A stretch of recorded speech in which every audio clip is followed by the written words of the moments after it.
안녕하세요. 재림 성도 여러분. 한 주간 동안 평안하셨습니까? 오늘 다시 안교 교과 방송으로 만나게 되어 반갑습니다. 오늘은 우리가 제4과 성령의 인격성에 대해서 공부하겠습니다.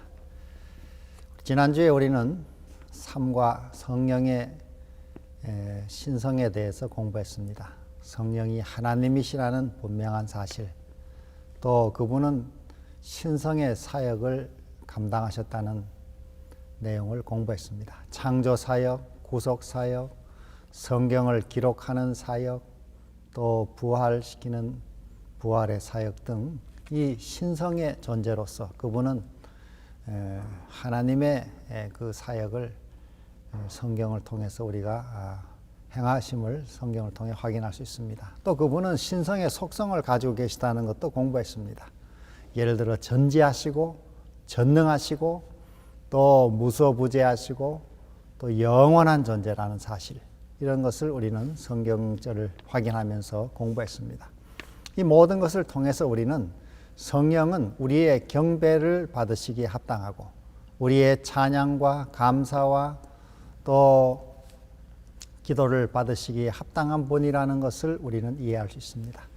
이러한 성령의 신성을 분명하게 이해할 때 우리는 성령을 우리가 이용하려고 애쓰지 않고 또 내가 성령을 더 많이 소유해야 한다는 그런 잘못된 생각을 갖지 않고 어떻게 하면 내 자신이 성령께 온전히 사로잡힌 바가 될 것인가, 또 성령께서 나를 어떻게 더 많이 그리고 또 온전하게 사용하실 수 있는가를 생각하게 될 것입니다. 오늘은 우리가 성령의 인격성에 대해서 공부하겠습니다. 우리 어떤 분은 이 인격이라는 말이 사람 인자라는 이 한자의 언어 때문에 이 성령 하나님께 인격을 쓰는 것이 좀 합당치 않다 이렇게 생각하시는 분도 있습니다. 그러나 오늘 교과에 그렇게 나와 있기 때문에 이런 지정의를 가진 그런 인격적 존재시다 이런 의미로 쓰고 있는 차원에서 그냥 그대로 쓰도록 하겠습니다. 기억절의 말씀을 먼저 보겠습니다. 보혜사 곧 아버지께서 내 이름으로 보내실 성령, 그가 너희에게 모든 것을 가르치고 내가 너희에게 말한 모든 것을 생각나게 하시리라. 요한복음 14장 26절.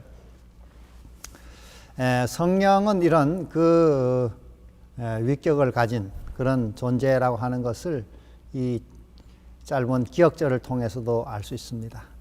친히 가르치시고 모든 것을 가르치시고 모든 것을 생각나게 하시는 그런 존재시라는 것이죠.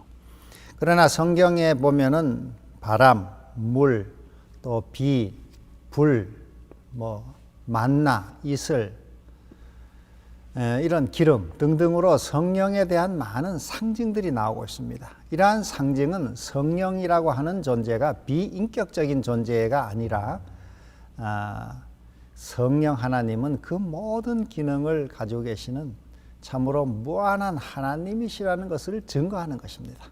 어떤 사람은 이런 상징들을 가지고 성령은 인격적인 존재가 아니다 이렇게 말하지만은 우리는 지난 시간에 성령의 그 신성, 분명한 신성에 대한 증거들을 살폈기에 성령 하나님께서는 그 모든 상징들이 가지고 있는 그런 기능을 가지고 계신 무한한 존재시라 하는 것을 우리는 확인하게 되는 것입니다. 그 앞에 서론의 말씀 아랫줄에 보면 우리가 그분에 대한 바른 사상을 받아들이기만 한다면 우리는 그분께 마땅히 드려야 할 사랑과 존경과 확신과 순종을 바칠 것이다. 그래서 이 지난과 이번과 이어 이번에 한 기 또 중요하게 이 공부하는 내용의 하나는 무엇인가 하면 성령은 하나님이시라고 하는 사실, 삼위 하나님이시라는 사실, 그리고 그 사실을 분명하게 우리가 확립해야 이 성경의 핵심인 삼위일체 하나님에 대한 바른 이해를 가지게 되고 또 성령 하나님께 합당한 존경과 경배와 찬양과 영광을 돌리게 된다는 것입니다. 그리고 그렇게 하나님으로 바르게 이해할 때 우리 곁에 와 계신 그 성령 하나님을 모시고 교제하고 또 그분과 함께 동행하고 또 또 그분께 자문을 구하고 또 그분의 능력과 지혜와 사랑을 받아서 우리가 온전한 그리스도인 삶으로 나아갈 수 있게 되는 것입니다. 첫째 날 성령에 대한 예수님의 설명. 본문의 기억절을 먼저 읽어보겠습니다. 내가 아버지께 구하겠으니 그가 또 다른 보혜사를 너희에게 주사 영원토록 너희와 함께 있게 하리니 그는 진리의 영이라. 세상은 능히 그를 받지 못하나니 이는 그를 보지도 못하고 알지도 못함이라. 그러나 너희는 그를 아나니 그는 너희와 함께 거하시며 또 너희 속에 계시겠음이라. 내가 너희를 고아와 같이 버려두지 아니하고 너희에게로 오리라. 요한복음 14장 16절로 18절. 여기 본문에 소개된 말씀을 통해서 이 예수님께서는 성령 하나님을 소개하실 때 내가 아버지께 구하겠으니 그 아버지께서 또 다른 보혜사를 너희에게 주사 영원토록 너희와 함께 있게 하시겠다 그렇게 말씀했습니다. 그래서 이 성령 하나님을 가리켜 또 다른 보혜사라 이렇게 말씀하고 있습니다. 참 중요한 말씀이죠.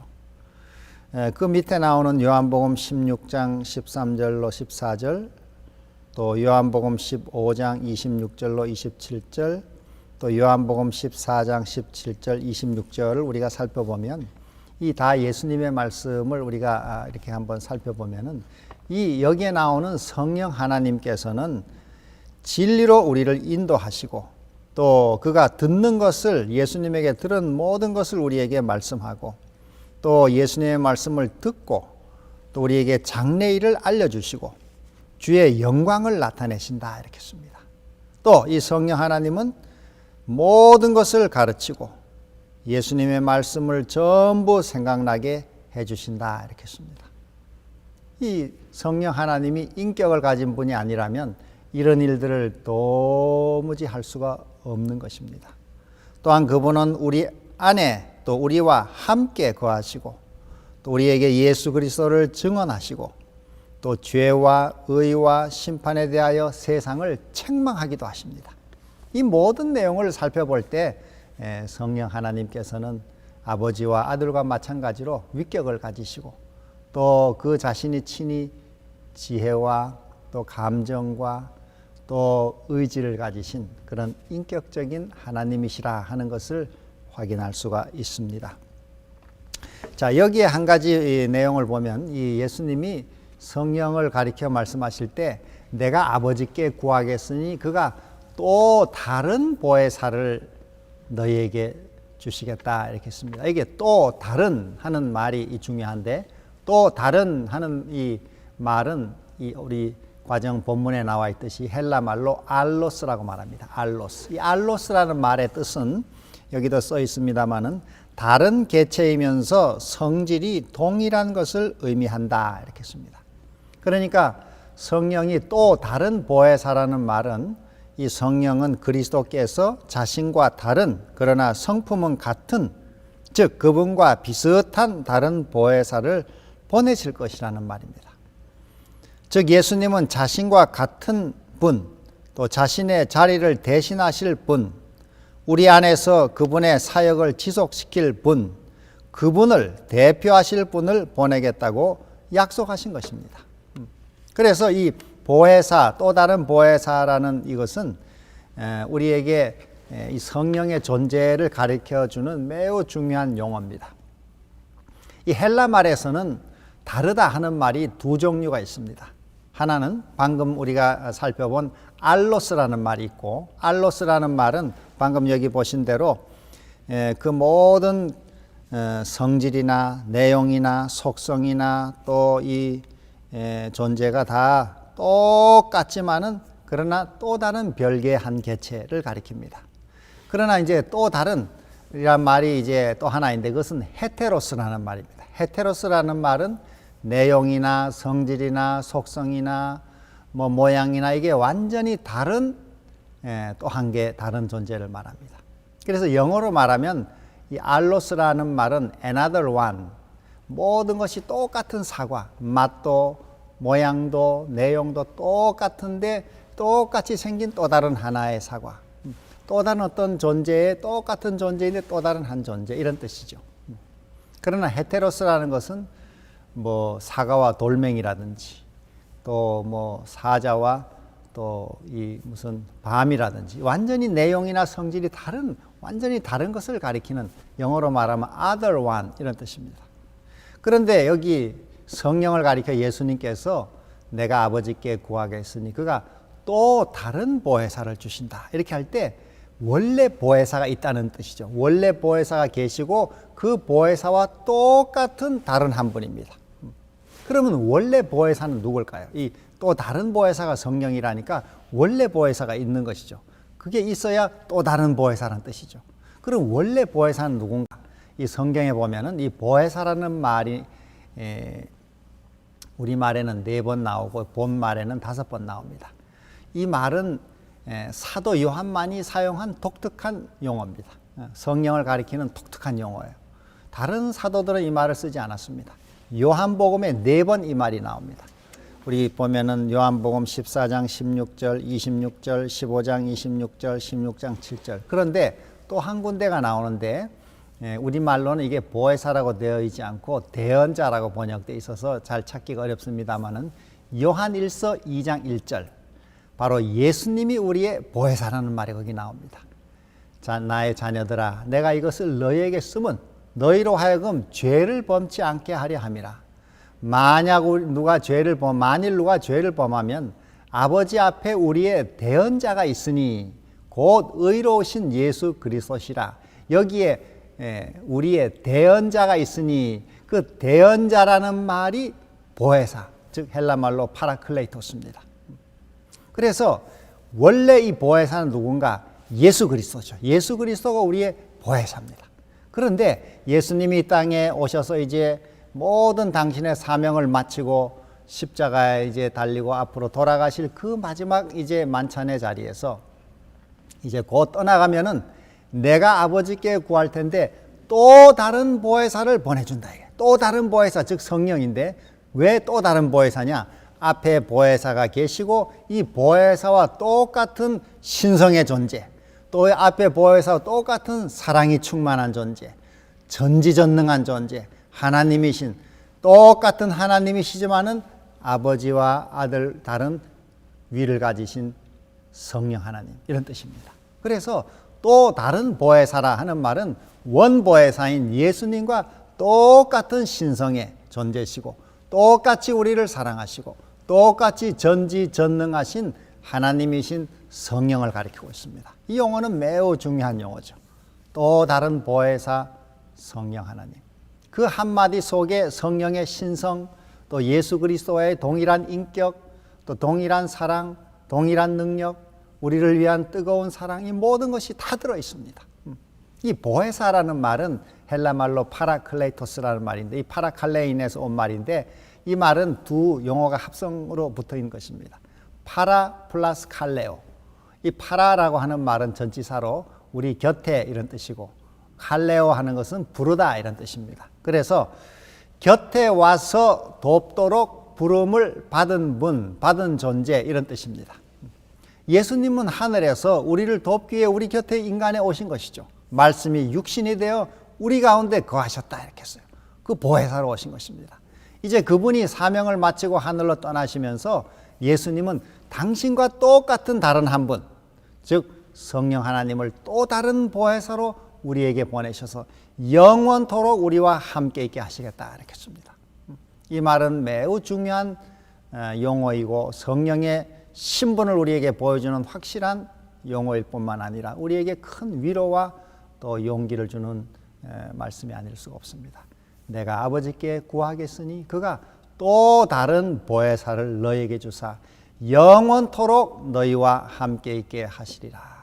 또 그는 우리 안에, 또 우리 속에, 우리 곁에 우리와 함께 계신다. 14장, 요한 14장 17절 이어서 말씀했습니다. 이 말씀을 믿는다면은 오늘 우리 곁에는 예수님과 똑같은 성령 하나님께서 우리 곁에 늘 함께 계시고 또 우리 속에도 임재해 계신다는 이 어마어마한 축복의 말씀을 우리가 깨달을 수가 있습니다. 자, 그러므로 여기 우리 영감의 교훈이라는 말씀 밑에 669 시대의 소망 669 말씀을 잠깐 읽어보면 그리스도께서는 인성 때문에 방해가 되어 모든 장소마다 당신이 친히 계실 수 없었다. 그러므로 예수께서 아버지께로 가셔서 지상에 그분의 후계자로서 성령을 보내시는 것이 그들에게 유익한 일이었다. 그렇게 되면 장소 때문에 또는 그리스도와 개인적인 접촉을 할 수 없기 때문에 유익을 얻지 못할 사람은 한 사람도 없을 것이다.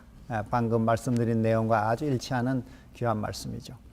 그래서 이 성경을 읽다 보면 보혜사라는 말, 아까 한 5번 나오는 이 말이 보혜사, 정말 우리를 보호하시는 은혜로운 스승이라 이 말이지만은 이 말이 이 영어로는 여러 말로 번역이 됐습니다. 예를 들면은 변호자, advocate라고 NRSV라는 영어 성경에는 그렇게 변호자로 번역했습니다.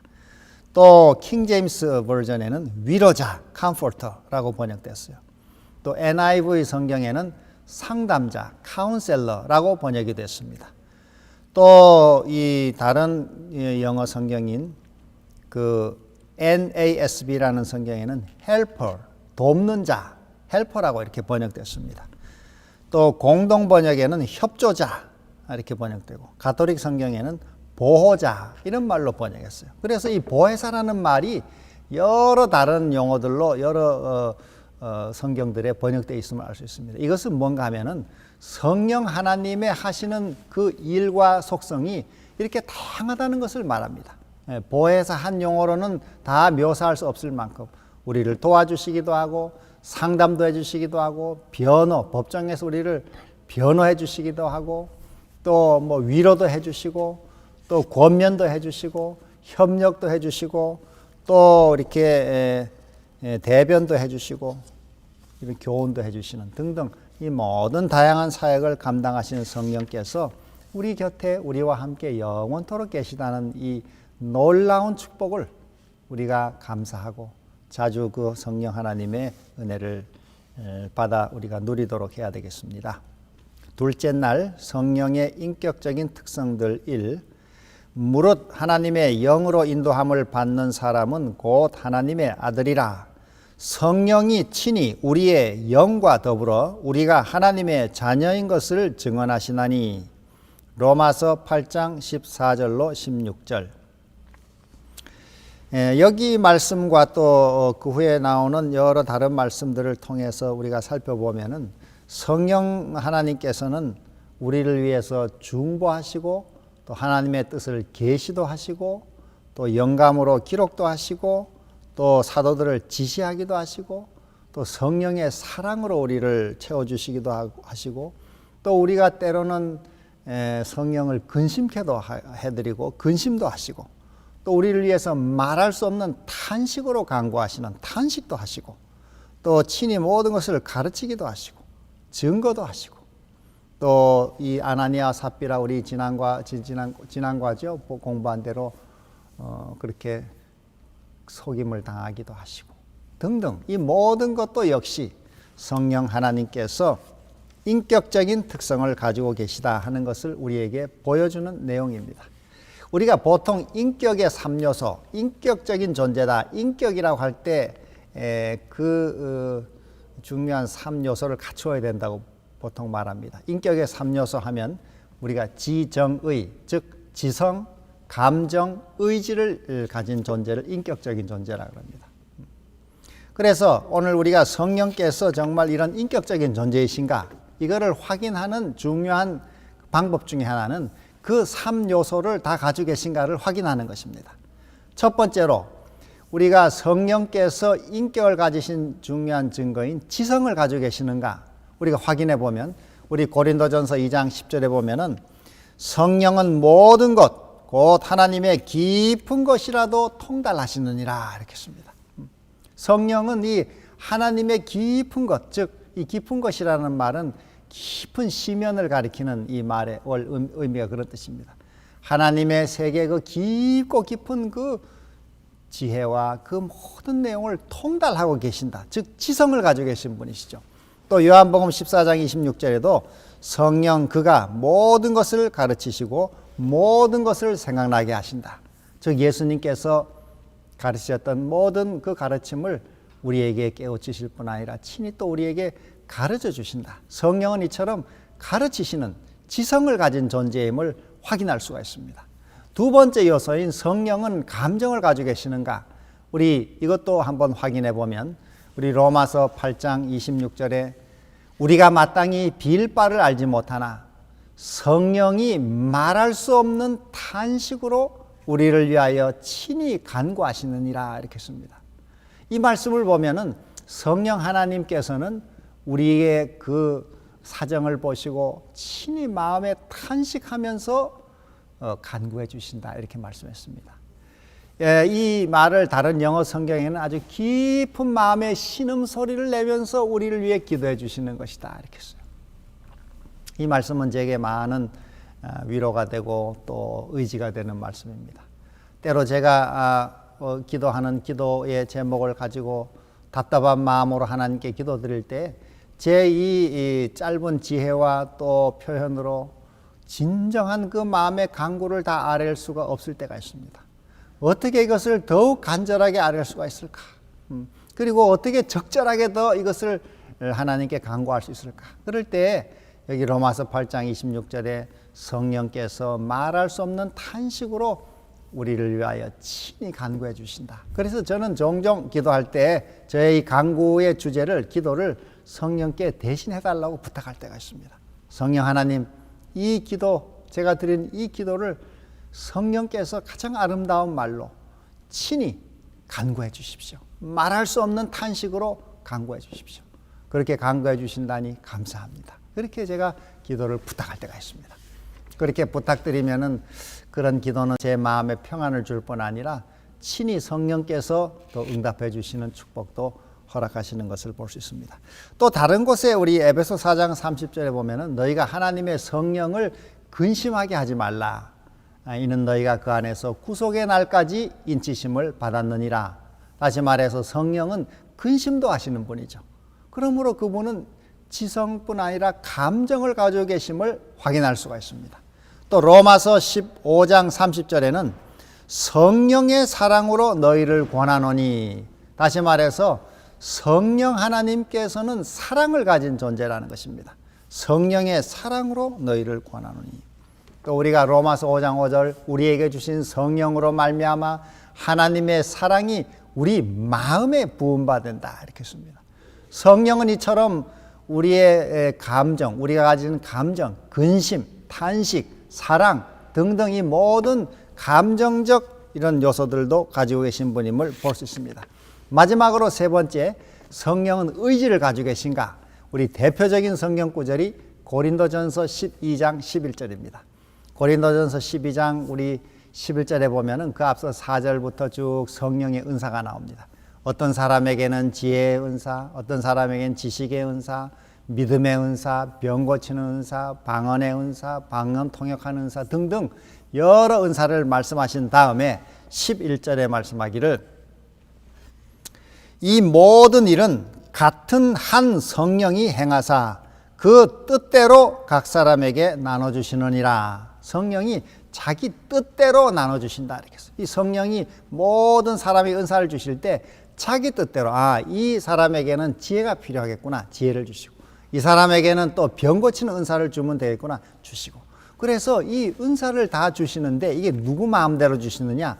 성령이 자기 뜻대로 주신다 이렇게 했어요. 이게 성령이 의지를 가지고 계시다는 아주 매우 중요한 증거가 되는 말씀입니다. 영어로 읽으면은 just as he wills, 그가 뜻하시는 대로 하신다 이렇게 했어요. 또 우리 사도행전 13장 2절에도 보면은 여기 성령이 직접 말씀하시는 표현이 나오는데 여기 이런 말씀이 있습니다. 성령이 가라사대 내가 불러 시키는 일을 위하여 바나바와 바울을 따로 세우라.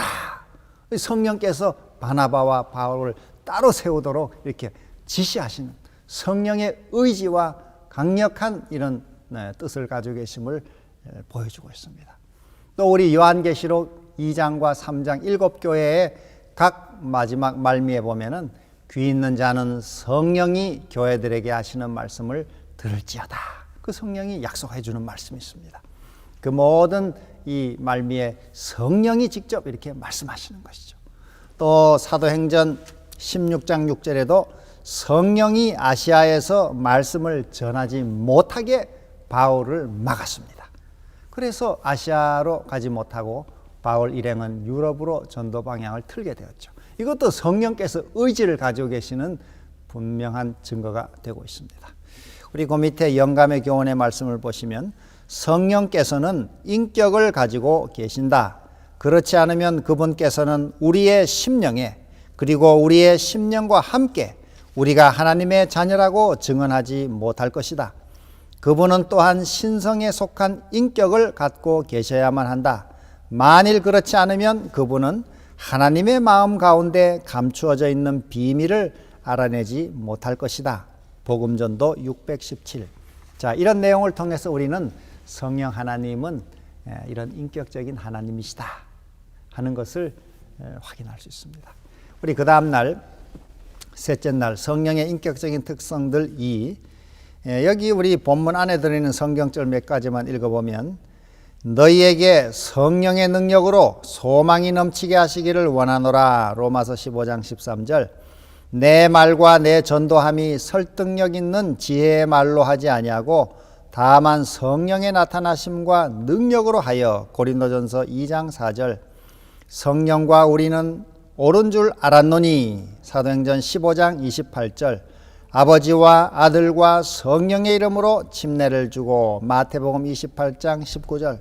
그래서 여기 본문 마지막 줄에 소개한 대로 성령은 결국 아버지 하나님, 아들 하나님과 동일한 지위에 계신 분으로 나타났다 이렇게 씁니다.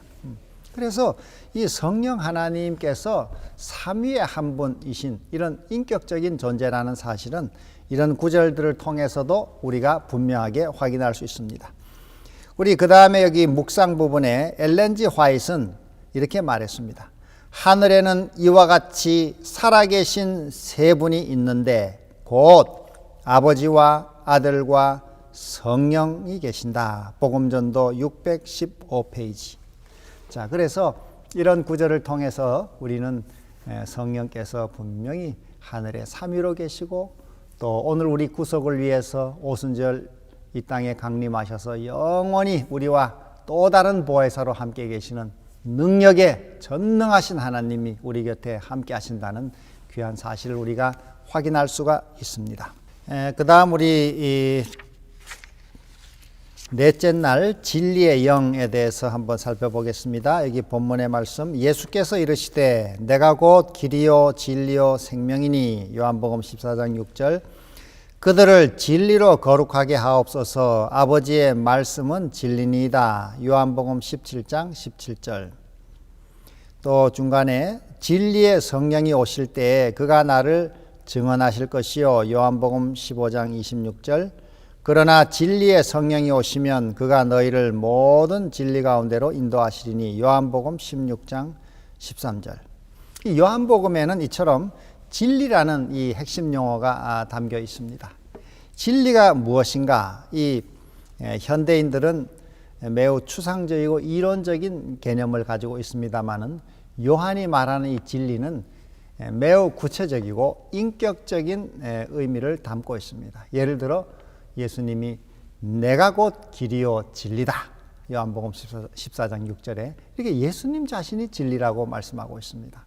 또 아버지의 말씀은 진리니이다. 그런데 그 말씀이 하나님의 말씀은 살았고 운동력이 있다는 히브리서 4장 12절의 말씀처럼 그 하나님의 말씀도 역시 살아 움직이는 진리, 즉 인격적인 의미를 담고 있습니다.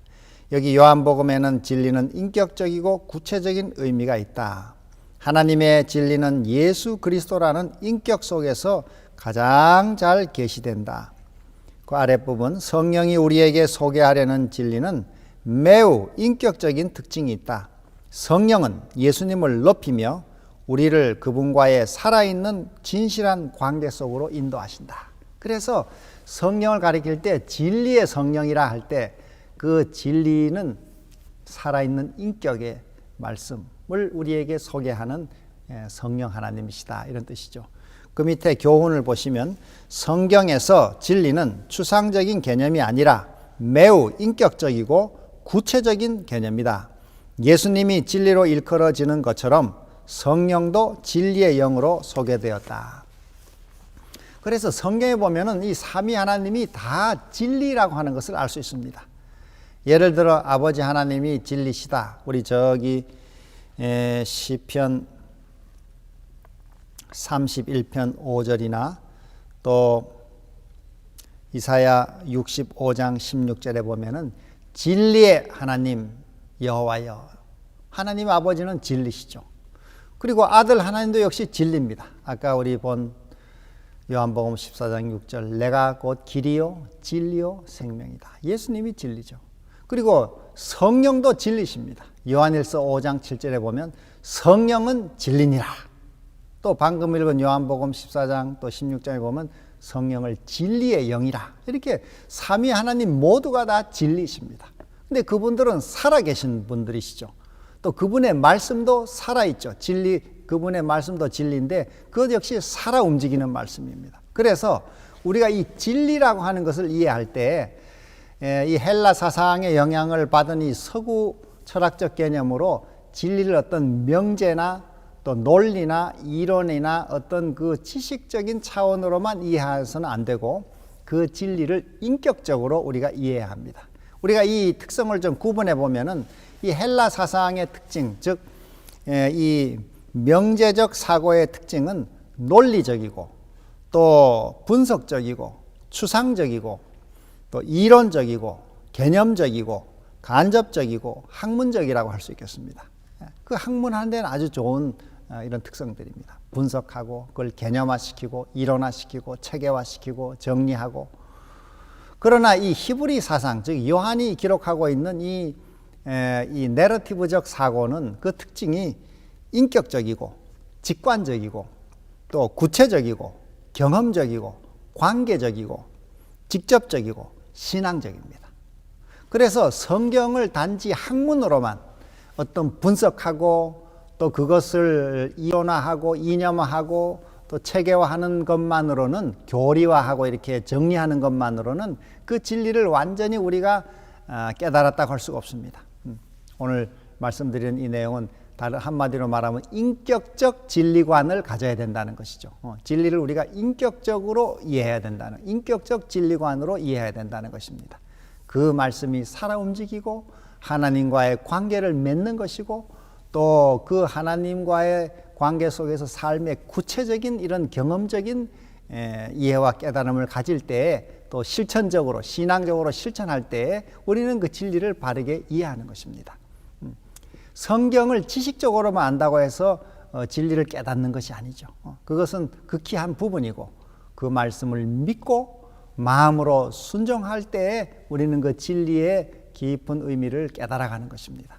그래서 엘렌 화이트 일찍이 시대의 소망 455페이지에서 이런 귀한 글을 남겼습니다. 예수께서는 진리에 대한 지각과 인식은 지성보다는 마음에 더 의존한다고 말씀하셨다. 진리는 심령에 받아들이는 바 되어야 하며 의지의 충성을 요구한다. 만약 진리가 오로지 이성에만 제시될 수 있다면 자만심은 진리를 받아들이는데 아무런 장애가 되지 않을 것이다. 그러나 진리는 마음에서의 은혜의 역사를 통하여 받아들여져야 한다. 이렇게 했습니다. 그러니까 진리를 지식적으로만 뭐 단순히 어떤 정보를 그저 암기하는 성경 내용을, 성경 말씀을 그저 지식적으로 정보적으로 머릿속에 잔뜩 통째로 암기한다 할지라도 그 마음의 변화, 이 마음의 감동, 또 은혜의 역사를 통한 이 마음의 어떤 깨달음과 변화를 갖지 못한 채 그냥 지식만 가진다면은 그것은 올바른 진리를 이해하는 것이 아닙니다. 그렇게 진리를 이해할 수 있다면은 여기 말씀처럼 자만심은 진리를 받아들이는데 아무런 장애가 되지 않습니다. 교만하고 거만하고 또 증오적인 마음, 악한 생각 그대로 가지고 있으면서 기억력이 좋아서 줄줄줄 성경을 다 암송한다. 그런다고 진리가 들어간 것이 아니죠. 그 진리는 그런 지성에만 머무는 것이 아니라 우리의 인격 전반에 들어와야 하는 것입니다.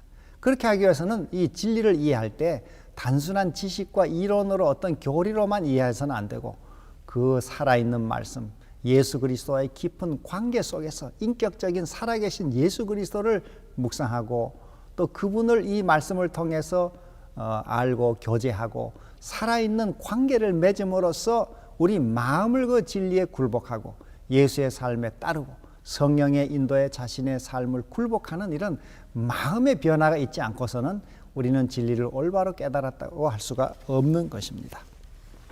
그 정도 하고 그 다음에 우리 다섯째 날 왜 그것이 중요한가? 왜 성령의 인격성이 중요한가? 이게 중요한 부분이죠. 여기 성경 말씀 로마서 5장 5절 소망이 우리를 부끄럽게 하지 아니함은 우리에게 주신 성령으로 말미암아 하나님의 사랑이 우리 마음에 부음받음이니. 어떤 사람은 이 구절을 성령의 나야가라 폭포라 이렇게 했습니다. 우리에게 주신 성령으로 말미암아 하나님의 사랑이 우리 마음에 쏟아 부어진다는 것입니다. 그 어마어마한 양으로 떨어지는 나야가라 폭포와 같이 우리가 성령의 이런 인격성과 성령의 신성을 올바로 깨닫고 성령 하나님을 바로 모시고 의지하고 살아갈 때에 그런 성령이 주시는 이 축복 가운데 하나는 하나님의 사랑이 우리 마음에 쏟아 부어진다는 것입니다. 그 사랑을 받아야 우리는 사랑의 율법인 이 하나님의 십계명을 온전히 순종할 수가 있게 되고 우리의 품성이 변화를 이룰 수가 있습니다. 이 축복을 성령께서 우리에게 주시는 것입니다. 얼마나 귀한 말씀인지 알 수 없습니다. 여기 리로이 프룸이라는 학자의 글이 잠깐 나와 있는데 그분은 신령한 분인데 성령은 우리가 그분을 비인격적인 가마력으로 간주한다면 우리는 그분께 돌려야 할 경외심과 영광과 사랑을 빼앗는 것이다.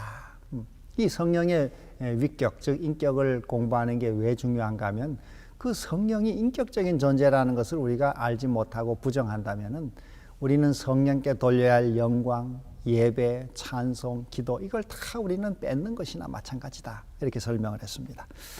그 다음 단락도 한번 제가 읽어봅니다. 우리가 만약 성령을 하나의 신비한 신적 능력으로 생각한다면 우리는 어떻게 성령을 더 얻게 될 것인지에 관심을 기울일 것이다. 반면 성령을 거룩한 인격으로 생각한다면 어떻게 우리 자신을 성령께 더 맡길 것인지에 관심을 기울일 것이다. 핵심은 그대는 성령을 소유하기를 원하는가 아니면 성령이 그대를 소유해 주시기를 원하는가이다. 아주 핵심을 잘 지적했죠. 그 밑에 교훈도 보면 성령을 하나의 능력으로 생각하면 성령을 소유하기를 원할 것이지만 그분을 신적인 인격으로 믿는다면 그분이 우리를 소유해 주시기를 바라게 될 것이다. 그 옆에 묵상에도 그대는 성령을 소유하기 원합니까? 아니면 성령이 그대를 소유해 주시기를 원합니까? 이 두 질문의 차이는 우리가 성령을 어떻게 이해하느냐에 달려 있습니다. 성령을 하나의 신비로운 능력, 권세로만 생각하면 우리가 그 권세를, 그 능력을 더 소유하기를 원하게 되죠. 그러나 성령을 인격을 지니신 하나님으로 이해하면 우리는 어떻게 하면 성령께서 나를 소유하게 하실까? 또 성령이 나를 어떻게 사용하게 하실까를 더 생각하게 되는 것입니다. 여기 영감의 교훈, 실물교훈 419페이지에도 우리 안에 성령이 거하신다는 사실은 하나님의 사랑이 우리에게서 흘러나온다는 사실로 증명될 것이다. 그래서 저도 이 성령 하나님을 제가 늘 모시고 또 사는 삶의 축복을 누리고 있고 더 누리기를 늘 기도하고 소망하고 있습니다. 아침에 일어나면 늘 성령께 하루를 부탁하고 또 저희 가족들의 삶을 성령 하나님께 부탁하고 또 때때로 어떤 일을 하든지 또 어떤 큰 계획을 세우든지 늘 성령께 자문을 구하고 또 강의실에 들어가서 학생들을 가르칠 때도 늘 성령께 도움을 구하고 앉아있는 학생들을 위해서 성령의 역사가 임하도록 간구하고 이 모든 복을 이 성령의 이 도우심을 통해서 우리는 얻게 되는 것입니다. 또 설교 말씀을 준비하든 설교를 할 때든 성령 하나님께 부탁하는 것입니다. 성령이시여 이 부족한 사람을 통해서 하나님의 말씀을 대언할 때 성령께서 친히 이 찾아와 듣는 회중들의 심령에 역사해 주시고 그들의 필요를 채워 주시고 그들의 삶의 변화를 이루어 주십시오. 저는 그 성도들의 필요가 무엇인지 알 수가 없습니다. 이 수백 명 앉아있는 성도들의 필요가 무엇인지 알 수가 없습니다. 그래서 저는 한 가지 말씀밖에 전할 수 없지만은 성령께 간절히 부탁할 때 성령께서 듣는 각 사람의 심령에 친히 역사하시고 말씀하셔서 그들의 필요를 채워주시고 은혜로 채워주시는 것을 알 수 있습니다. 이러한 성령과 동행하는 축복 우리가 더 크게 누리게 되기를 소망합니다. 우리 다음 주에는 5가 성령의 침례와 성령의 충만에 대해서 우리 같이 생각해 보겠습니다. 5가의 제목이 침례와 성령의 충만 이렇게 했는데 아마 이 번역을 하는 과정에서 좀 제목을 그렇게 번역이 좀 잘못됐다고 보여집니다. 이 본 의미는 성령의 침례와 충만 또는 성령의 침례와 성령의 충만 이런 의미죠. 그래서 우리 다음 주에는 여기에 대해서 우리 함께 또 공부하도록 하겠습니다. 다음 주까지 모두 다 평안하시기를 바랍니다. 감사합니다.